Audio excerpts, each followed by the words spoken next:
Now tuned into the motherfucking great. Now tuned into the motherfucking great. Now tuned into the motherfucking great. He did it again. Onyx.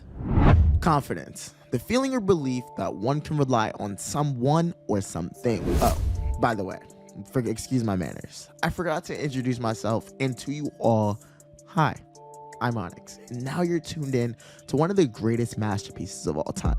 Well, at least I thought it was. Either way, make sure y'all boys hit that like button, no? Every team has the guy that inevitably could win you matches that so often looked unwinnable, and Didier Drogba once was the guy. Fernando Torres was once the guy. Cristiano Ronaldo, as we all know, was once the guy, and of course, King Thierry Henry was the guy as well. Confidence was everything for them, which led them to their illustrious careers that they ended up having. But what could Bukayo Saka's career be? No one knows what his actual ceiling is, and it's frightening that he's not even rapid. He's immensely skilled, however, he's not really pleasing on the eye at times in the beginning and when he was just developing in the Haaland Academy, but his strength was always there. It was never his strong point. It was this kid's intelligence that sets him apart from all of his peers and contemporaries, because this is what allowed the story to even happen. This is also the kid who had elite test scores and remembers complex position flexibility that Arteta imposes at any given moment. He gets in the right areas, he keeps working, and it's to Saka's testament how he's really gotten this far. How's Bukayo Saka? He's fine. He'll be fine. He's okay. Yeah. But that could be a really significant win as well. Yeah, definitely. You can see how much it means to everyone. You know, they're the only team that's beat us this season, so we really wanted to win today in front of our fans, and yeah, we know how big this win is for us, so that's how you can see we're so happy. I think we forget 10 goals and 9 assists. I think we forget that he's carried the load of being our best player for quite some time now. His impact is insane, and opposing teams know it.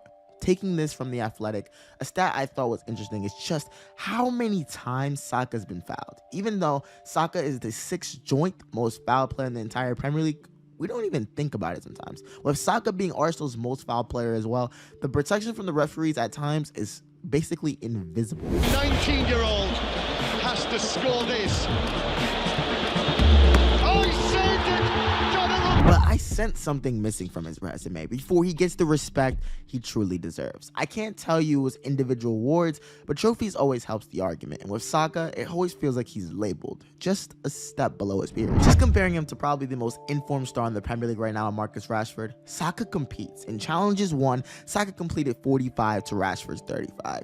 Rashford edges Saka out on goals, however, they both rank in the 95th percentile. Saka has a better pass completion and key pass percentage as well, and just only a fraction behind Rashford in goal conversion also. The guy for a football club only needs half a chance. Just, yes, half a chance. And no one saw in the 45th minute this coming from Bukayo Saka. That game was tight-knit at 0-0 with the pressure of City breathing down Arteta's throat. And what did this guy do? He went on to produce a moment of magic. The edges are still out of puncher's reach for City and gives Arsenal a chance, getting just inevitably just inches closer to that first Premier League title in decades. This is what Arteta said post-match about Martinelli and Saka. Arteta said, and I quote, "It's a credit to them because in the end, they have to do it themselves, but we have to try to help them with our way of playing by trying to get them in those positions as much as possible. They are so willing to learn. They're asking for more and more every single day, and they never have enough information. They always want more. They want the space. They want the practice. And at the end, when you have that and you have the talent that they have and the ideas that they have at the end, good things will happen." Long story short, they're carrying the team, and with Saka, his importance is so pivotal because we just lack cutting edge. For all the possession we had, just for an example, against Leicester, Arsenal had 202 touches in the final third.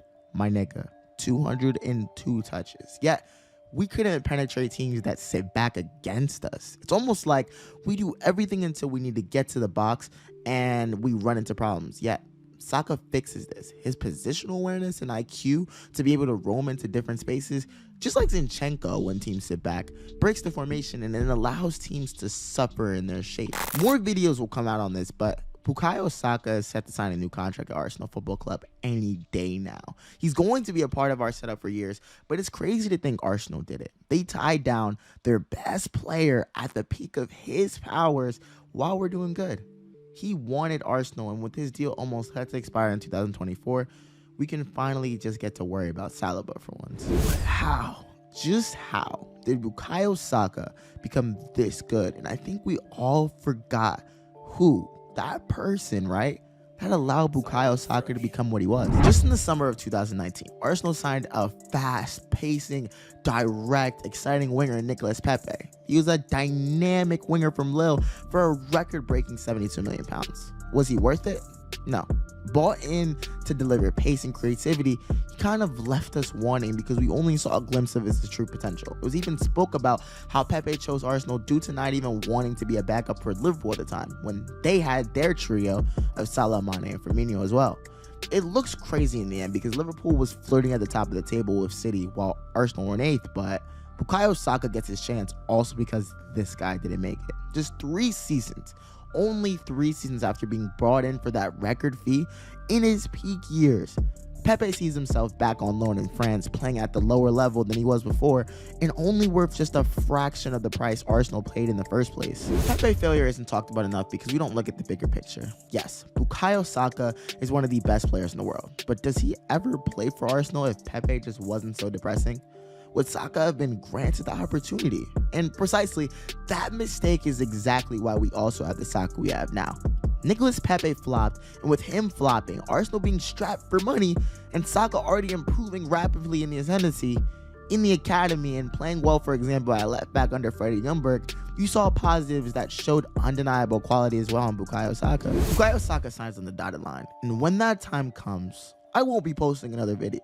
I don't have much else to say.